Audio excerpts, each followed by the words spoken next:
You probably noticed I don't feel about that war the way we were told we were supposed to feel about that war, the way we were ordered and instructed by the United States government to feel about that war. You see, I tell you, my mind doesn't work that way. I got this real moron thing I do. It's called thinking. And I'm not a very good American because I like to form my own opinions. I don't just roll over when I'm told to. Sad to say, most Americans just roll over on command. Not me. I have certain rules I live by. My first rule, I don't believe anything the government tells me. Nothing. Zero. Nope.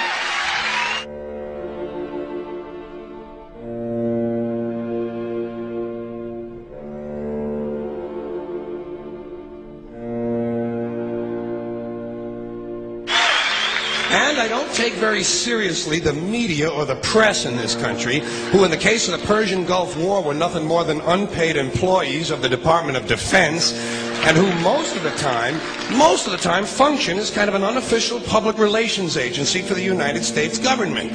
So I don't listen to them, I don't really believe in my country, and I gotta tell you folks, I don't get all choked up about yellow ribbons and American flags. Now, to balance the scale, I'd like to talk about some things that bring us together. Things that point out our similarities instead of our differences. Because that's all you ever hear about in this country is our differences. That's all the media and the politicians are ever talking about, the things that separate us, things that make us different from one another. That's the way the ruling class operates in any society. They try to divide the rest of the people. They keep the lower and the middle classes fighting with each other so that they, the rich, can run off with all the fucking money. Fairly simple thing, happens to work. You know, anything different, that's what they're going to talk about. Race, religion, ethnic and national background, jobs, income, education, social status, sexuality, anything you can do, keep us fighting with each other so that they can keep going to the bank. You know how I describe the economic and social classes in this country? The upper class keeps all of the money, pays none of the taxes. The middle class pays all of the taxes, does all of the work. The poor are there just to scare the shit out of the middle class. Keep them showing up at those jobs. Politicians know that word. They use it on you. Politicians have traditionally hidden behind three things: the flag, the Bible, and children. No child left behind. No child left behind. Oh, really? Well, it wasn't long ago you were talking about giving kids a head start. Head start? Left behind? Someone's losing fucking ground here. But there's a reason. There's a reason. There's a reason for this. There's a reason education sucks, and it's the same reason that it will never, ever, ever be fixed. It's never going to get any better. Don't look for it. Be happy with what you got. Because the owners of this country don't want that. I'm talking about the real owners now. The big, the wealthy, the real owners, the big wealthy business interests that control things and make all the important decisions. Forget the politicians. They're irrelevant. The politicians are put there to give you the idea that you have freedom of choice. You don't. You have no choice. You have owners. They own you.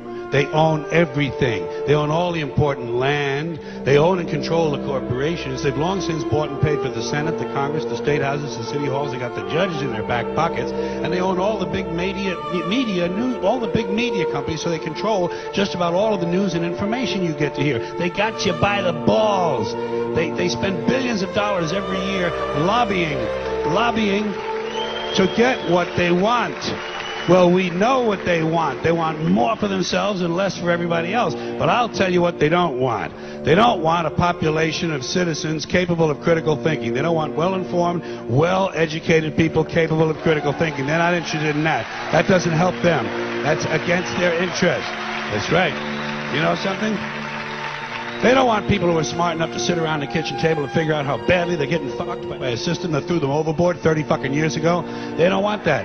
You know what they want? They want obedient workers. Obedient workers, people who are just smart enough to run the machines and do the paperwork, and just dumb enough to passively accept all these increasingly shittier jobs with the lower pay, the longer hours, the reduced benefits, the end of overtime, and the vanishing pension that disappears the minute you go to collect it. And now they're coming for your Social Security money. They want your fucking retirement money. They want it back so they can give it to their criminal friends on Wall Street. And you know something? They'll get it. They'll get it all from you sooner or later, because they own this fucking place. It's a big club, and you ain't in it.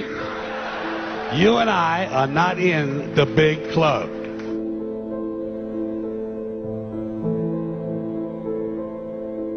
The greatest form of control is where you think you're free when you're being fundamentally manipulated and dictated to. One form of dictatorship is being in a prison cell and you can see the bars and touch it. The other one is sitting in a prison cell but you can't see the bar, you think you're free. What the human race is suffering from is mass hypnosis. We are being hypnotized by people like this.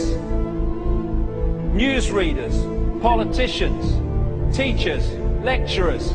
We are in a country and in a world that is being run by unbelievably sick people.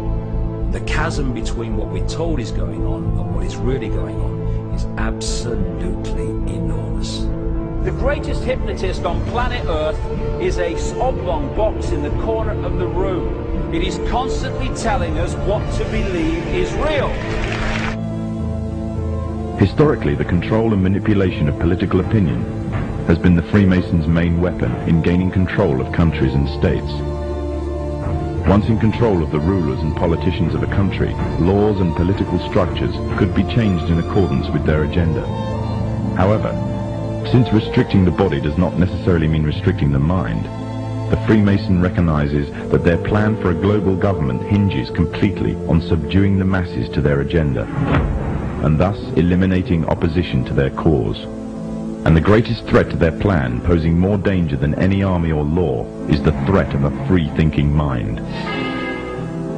In order to eliminate this threat and to achieve their objective, the Masons have set about the boldest plan ever devised: the complete control of every aspect of human life, your life. And the weapons they are using against you are in your very homes, entertaining you and your children, and gradually indoctrinating you without you even realizing.